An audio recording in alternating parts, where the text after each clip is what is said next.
बिहार प्रतिपक्ष के नेता विजय सिन्हा अपने एक दिवसीय दौरे पर मुंगेर पहुंचे और जिला अतिथि गृह में एक प्रेस कॉन्फ्रेंस आयोजित कर उन्होंने पत्रकारों से कहा कि आगामी लोकसभा चुनाव में बिहार के सभी 40 सीटों पर भाजपा जीतेगी और ईडी गठबंधन हार जाएगी। बिहार में राजनीतिक अस्थिरता है और राजनीतिक अस्थिरता जब जब होती है तब तब प्रशासनिक अराजकता चरम सीमा पर पहुंच जाता है। यहाँ अपराधियों का बोलबाला है। यह स्थिति बिहार के अंदर बन गया है।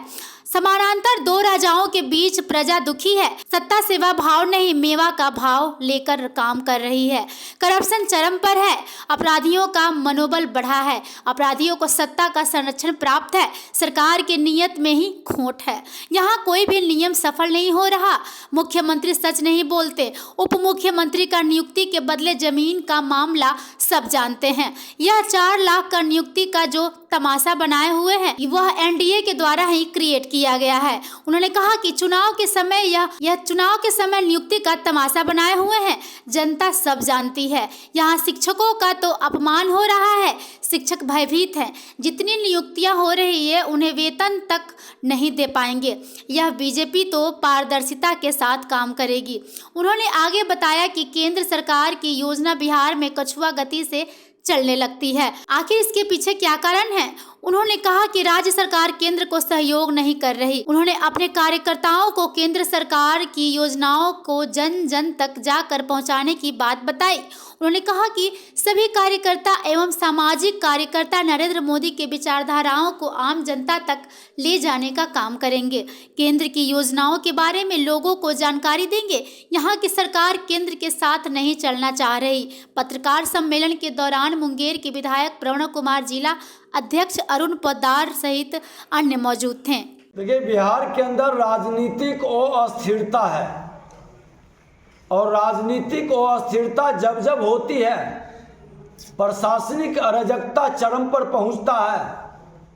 अपराधी भ्रष्टाचारी का बोलबाला हो जाता है और वही स्थिति बिहार के अंदर है।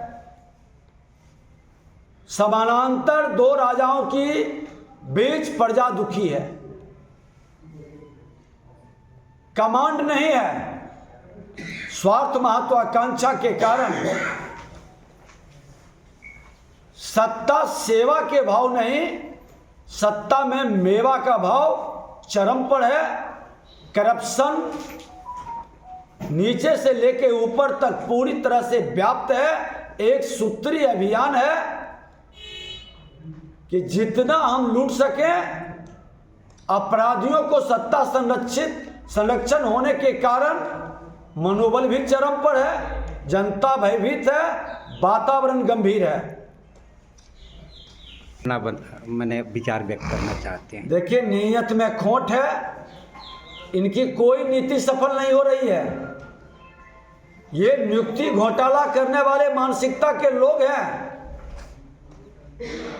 बिहार के मुख्यमंत्री जी सच बोलने से डर रहे हैं और बिहार का उप मुख्यमंत्री जो नियुक्ति घोटाला में खुद फंसा हुआ है, नियुक्ति के नाम पर जमीन लिखाने वाले लोग हैं। अरे, आप जो नियुक्ति दे रहे हो, ये एनडीए सरकार में 4 लाख शिक्षकों की नियुक्ति का मामला क्लियर किया था।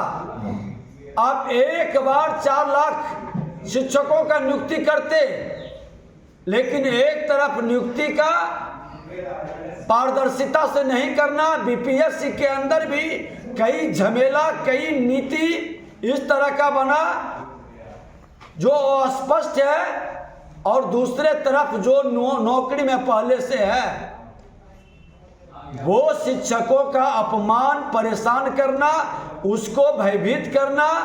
और आज क्या कारण है? आप नियुक्ति किए हो तो कितने % लोग नौकरी छोड़ दिया?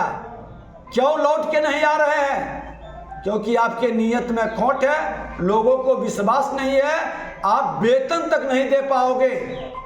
आपकी स्थिति ये है। ये जान रहे हैं कि मेरा चला चली का बेला है, कई झमेला खड़ा कर दो। भारतीय जनता पार्टी पूरी पारदर्शिता के साथ प्रतिभा का सम्मान करेगा।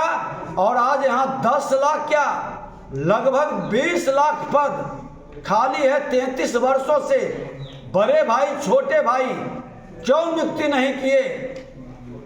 ये जब विदाई का समय आया है तो अंतिम समय ये तमाशा बनाना चाह रहे हैं, ये माहौल खड़ा करना चाहते हैं, ये वातावरण बना रहे हैं। इसलिए इनका नियुक्ति का जो मामला है, इनका अपना कोई उपलब्धि नहीं है। ये तो एनडीए के समय का है, सब जानता है, प्रेस मीडिया से लेकर सारे लोग जानते हैं कि ये 4 लाख नियुक्ति एनडीए के समय का क्रिएट है। आप बताओ कि आपकी उपलब्धि क्या है। लेकिन आपने शिक्षकों को जिस तरह से अपमानित करके, भ्रमित कर करके शैक्षणिक वातावरण को नष्ट किया है, जनता माफ नहीं करेगी।